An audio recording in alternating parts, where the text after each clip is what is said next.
Welcome to tonight's guide on online security, brought to you by D.D.O.S. It's the moment you've all been waiting for. Elden Ring is finally on Steam. The only problem is you've spent the last of your money into NFTs and you're broke as hell. But that's nothing the internet can't solve. You grab a link that lets you download the game for free and leave it for the night, so you can play it the next day. You sleep soundly for the rest of the night, but then you wake up in the morning and... oh no, why is your PC asking you to pay for access to your files? Well, you may have just fallen victim to one of the most common threats to online security, ransomware, which is a kind of malware. Short for malicious software, malware consists of code made for cyber attacks designed to damage data in systems, gain unauthorized access to networks, and maybe even make some money along the way. They could typically be found as downloadable files and need to be executed to take effect.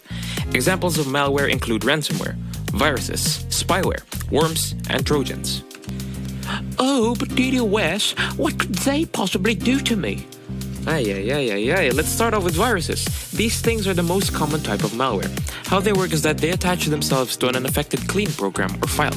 Once that program or file is executed, the virus is also executed, allowing it to damage that file and transfer itself onto other programs and files. And the cycle of this virus replicating itself pretty much goes on and on until you get it out of your system. All of this could corrupt your files, damage your system, and even lock you out of your computer. Another type of malware is the computer worm. Computer worms are also self-replicating programs that spread with no human intervention after they are started.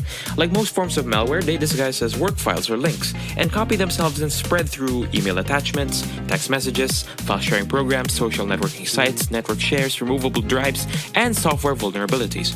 What sets it apart from viruses is that worms could spread onto other devices in the same network automatically, making it more dangerous.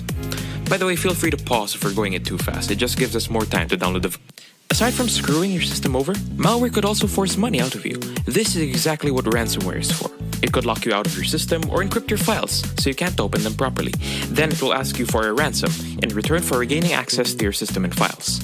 Another thing that malware could do is get your information and forward it to a third party without you knowing.